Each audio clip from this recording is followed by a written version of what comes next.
All right, so um, we're diving into online business ideas for 2025 today. Yeah. And wow, you've sent me a lot of stuff. Yeah. Research papers, articles, even some forum threads. Yeah, I tried to get a good mix. Definitely.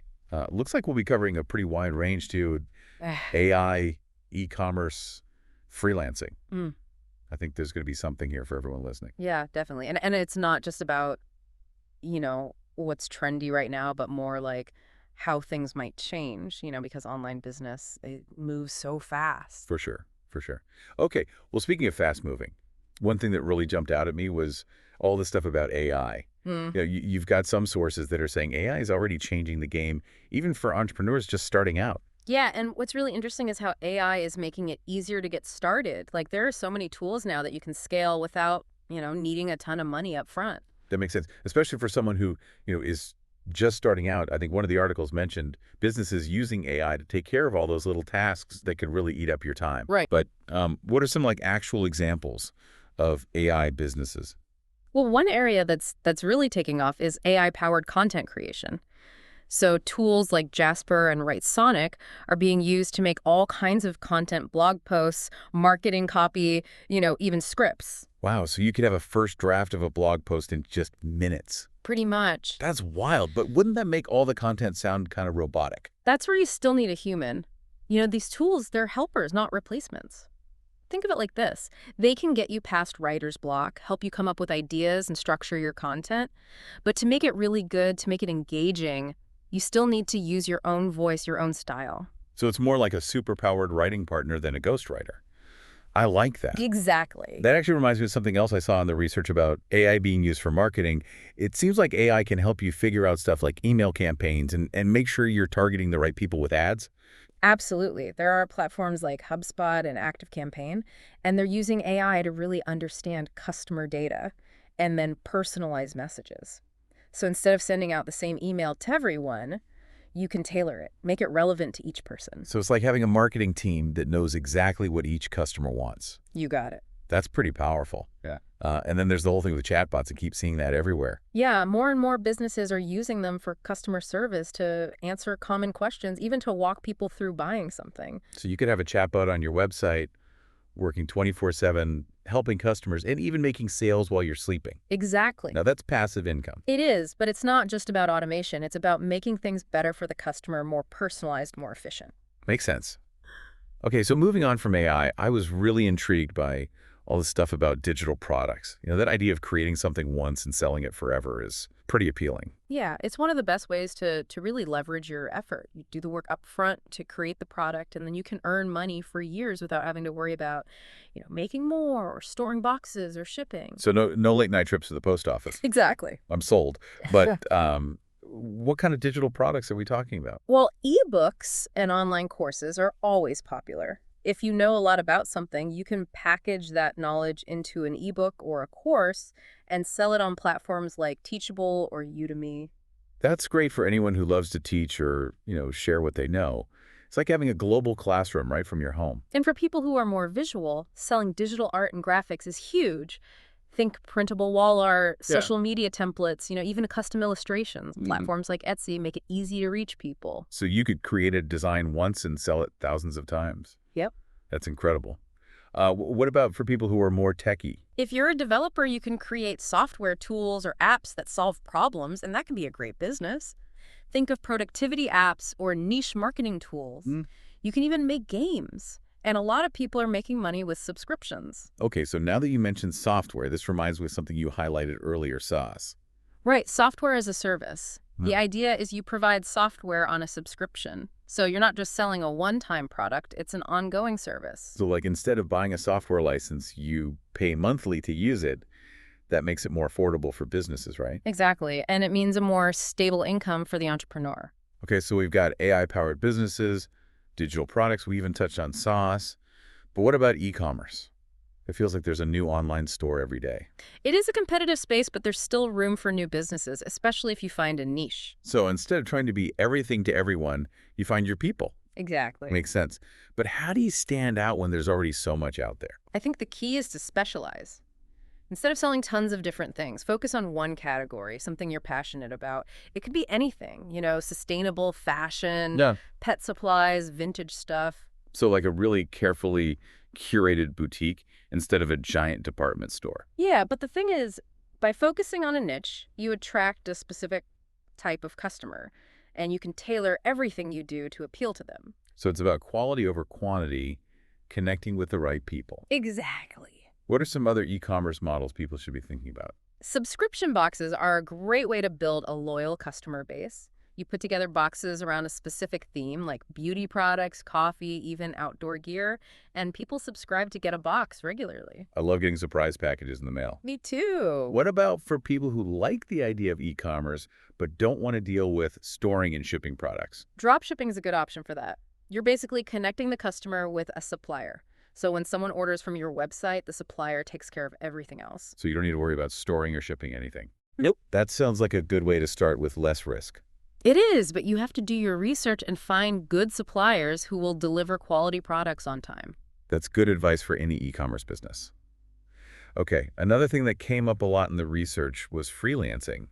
It seems like so many people are choosing to go out on their own these days. Yeah, it's a huge trend, and it makes sense with remote work and people wanting more flexibility. Plus, businesses need specialized skills, and that's where freelancers come in. One of the reports said that over 59 million Americans freelanced in 2020. It's a big number. It is.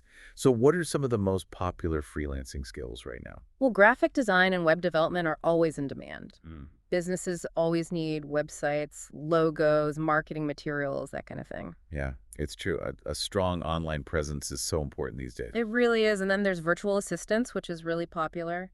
Busy entrepreneurs need help with all kinds of things, managing email, scheduling appointments, even social media. So you could basically run a virtual office from anywhere in the world. Pretty much. And if you're good with words, there's a huge need for writers, editors, content creators. Businesses need engaging blog posts, website copy, social media content. So no matter what your skill is, there's probably a freelancing niche for you. Yeah, I think so. But how do you actually find clients? Platforms like Upwork, Fiverr, Freelancer, those are all good places to start. They connect freelancers with clients from all over the world. Okay, that's good to know. Yeah. So we've covered AI, digital products, e-commerce, freelancing. Wow, we're moving right along. Before we wrap up this first part of our deep dive, what other online business models are out there? Well, membership and subscription businesses are getting more and more popular. They're a good way to build a loyal community and have more predictable income. It's like creating a tribe around your brand or your expertise. I like that. Exactly. So, content creators are using platforms like Patreon and Substack to offer exclusive stuff to paying subscribers. This could be podcasts, videos, articles, even access to a private community. I can see why people would pay for that. It's like a behind-the-scenes look. And it's not just for individual creators. Online communities focused on specific topics are also doing really well, like fitness people or personal development, or even just people who love cooking or gaming. They're willing to pay to be part of a community and get access to valuable resources. So it's like a VIP club for people who share a common interest. Exactly. And if you're more tech savvy, you could develop and offer a SaaS product. Remember, software as a service. Think CRM systems, project management tools, anything that businesses would use regularly. So recurring revenue is key for these types of businesses. Definitely. Okay, before we move on to part 2, we need to talk about affiliate marketing. Right, affiliate marketing is a great way to earn money using platforms. You already have like blogs, YouTube channels, social media.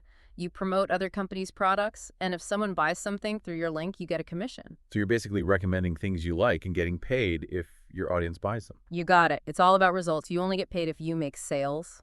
I see. So what are some ways people are using affiliate marketing? Product reviews and tutorials are popular. You make content that teaches people about a product or service, and then you include your affiliate link if they want to buy it. So it's not just about blindly pushing products. You're actually providing useful information. Right. You have to be authentic. You have to believe in what you're recommending and be honest about your affiliate relationships. That makes sense. People can spot a fake from a mile away. For sure. Another strategy is to build a website focused on a specific topic and include affiliate links throughout. For example, you could create a website about running shoes, review different brands, and then link to where people can buy them. So you're attracting people who are already interested in those products. Yep. Smart. And what about social media? Brands are working more and more with influencers to promote their products, and it could be anyone from someone with a few thousand followers to a major celebrity. So even if you don't have a blog or website, you could still do affiliate marketing. Definitely, as long as you have an audience that trusts your recommendations. Wow. We've covered a ton in this first part of our deep dive, from AI and digital products to e-commerce, freelancing memberships, and affiliate marketing. It seems like the possibilities are endless. They really are. It's a great time to be an entrepreneur. I'm definitely feeling inspired. We're going to take a break and come back for part 2, where we'll explore these ideas even further. Welcome back. It's great to be diving back into these online business ideas. Yeah, me too. Before we get back to talking about specific models, I was thinking about something you said earlier about how different models can work together. Oh, yeah, absolutely. Can you give us an example of what that might look like? Sure, let's say someone loves teaching people how to code. They could make an online course teaching a specific programming language and sell it as a digital product, but they could also offer like one-on-one coaching as a service. Okay, so they're combining digital products with a service-based model. Right, and they could even create an online community where students can connect and share resources. That could be free, or they could charge for a premium membership. So now they've got a membership model going too. It's like what started as a single online course has turned into a whole business. Exactly, and each part helps the other parts. The community adds value to the course, the coaching provides more personalized help, and the course itself can attract people to the coaching and the community. Okay, I see how that all fits together like a puzzle. But I think a lot of people get stuck in the what-if stage. They have ideas, but they don't know where to begin. The most important thing is to take action. And it doesn't have to be anything huge. Start by figuring out if your idea is actually good. Talk to potential customers, do some surveys, research your competition. You need to know if there's a real need for what you're thinking about. So don't worry about making a fancy website or anything until you know if people actually want what you're offering. Right. Build it and they will come doesn't always work. You got to validate your idea first. Good point. So what about the next steps? Once you know you have a solid idea, what do you do? Start building your online presence. That could mean creating a website, setting up social media profiles, or starting a newsletter. And these days, there are so many tools that make all of that pretty easy, right? Yeah, for sure. You don't need to spend a fortune. You can use website builders, social media management tools, email marketing platforms. There's something for every budget. So you've got your idea, you're online now. How do you actually get customers and make sales? That's where marketing comes in. And the good news is there are tons of ways to market your business online. You could try social media, content marketing, SEO, paid advertising, email marketing, you name it. It could be a bit overwhelming, though, when you're first starting out. I would say pick 1 or 2 channels that you're good at and that your target audience uses. Like if you love writing, maybe start a blog. If you're more visual, Instagram might be better. So play to your strengths and go where your customers are. But how do you know if it's actually working? You have to track and analyze your results. You need to see what's bringing people to your website, what's leading to sales, and what's not. There are tools for that, and what you learn can help you improve your strategy. So it's all about testing and tweaking and learning as you go. Okay, one thing that I think scares a lot of people about starting an online business is the money. What would you say to someone who's worried about the cost? Well, one of the great things about online businesses is that they don't usually cost as much to start as traditional businesses. You don't need to rent a store or hire a bunch of employees or buy a ton of inventory. But there are still costs, right? Of course, you'll probably have to pay for things like website hosting, a domain name marketing tools, and maybe some professional help with things like design or copywriting if that's not your thing. So how much should someone realistically expect to spend to get started? It depends on the business and what you need. You could launch a simple blog or an affiliate marketing website for a few $100s. A bigger e-commerce store or a SaaS product might cost more. The important thing is to make a budget and focus on spending where it will make the biggest difference. So be smart with your money. Okay. One of the sources you sent talked about how important mindset is for entrepreneurs. Oh yeah, for sure. Starting a business can be amazing, but it's not always easy. You're going to have challenges and setbacks and times when you doubt yourself. It's how you think, how you bounce back from those tough times that will determine if you succeed. So it's not enough to just have a good idea. Uh-huh. You have to have the mental toughness to stick with it. Exactly. And it's really helpful to have people supporting you. Connect with other entrepreneurs online or in your community. Join groups, go to events, find mentors who can give you advice and encouragement. It's true, when you're first starting out, it can feel pretty lonely. Yeah, and don't forget to celebrate your wins, even the small ones. Recognize your progress, learn from your mistakes, and be proud of how far you've come. That's a great reminder. It's so easy to just focus on the next thing and forget to celebrate what you've already accomplished. Yeah. Okay, so we've covered a lot in this part. Practical steps, money mindset. Before we go to the final part of our deep dive, any other thoughts you want to share? Building a successful business is a journey, not a destination. Enjoy the process, learn from your mistakes, celebrate your wins, and never give up. And don't be afraid to experiment, to think differently, to find your own way to success. We'll be back soon for the last part of this deep dive. Okay, welcome back to the final part of our deep dive into online business ideas for 2025. We've talked about a lot, AI digital products, e-commerce, freelancing. Yeah, it's been a pretty deep dive. It has, and as we wrap up, I think it's important to remember that, we've explored all these different models and strategies, but what really matters is the person behind the business. I totally agree. It's easy to get caught up in, the technical stuff like building websites and marketing, but in the end, it's the entrepreneur's passion, their vision that makes a business unique. Yeah, it's that spark, the drive to solve a problem, the desire to connect with people and make a difference. That's what fuels a successful business. Right. It's that authenticity that makes people trust you, and that's what leads to long-term success. So it's not just about, picking a business model out of a hat. It's about making it your own, bringing your own personality and experience to it. Exactly. Find that place where your passions and the needs of your audience meet. That's where the magic happens. We've talked a lot about the how-tos of building an online business, but what do you think is the biggest misconception people have about it? I think a lot of people think it's a get-rich-quick scheme. They think it's easy and fast. But the truth is, building a successful business online takes time and work and dedication. There are no shortcuts. It's like they say, overnight success takes about 10 years. Yeah, exactly. It's about showing up every day, even when it's hard, even when you have setbacks, even when you doubt yourself. You have to be persistent and keep learning and growing. And it's about enjoying the journey, not just focusing on the end goal. Because being an entrepreneur, it's a roller coaster ride. It is. There will be ups and downs, but those challenges are what make us stronger, what teach us valuable lessons. And those successes are that much sweeter because of the hard work. So to everyone listening who wants to start a business, remember, you can do this.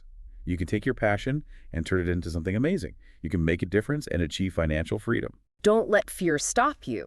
Don't listen to self-doubt. Trust your gut. Embrace what makes you unique and take that first step. And you don't have to do it alone. Find a community. Find mentors. Connect with people who inspire you.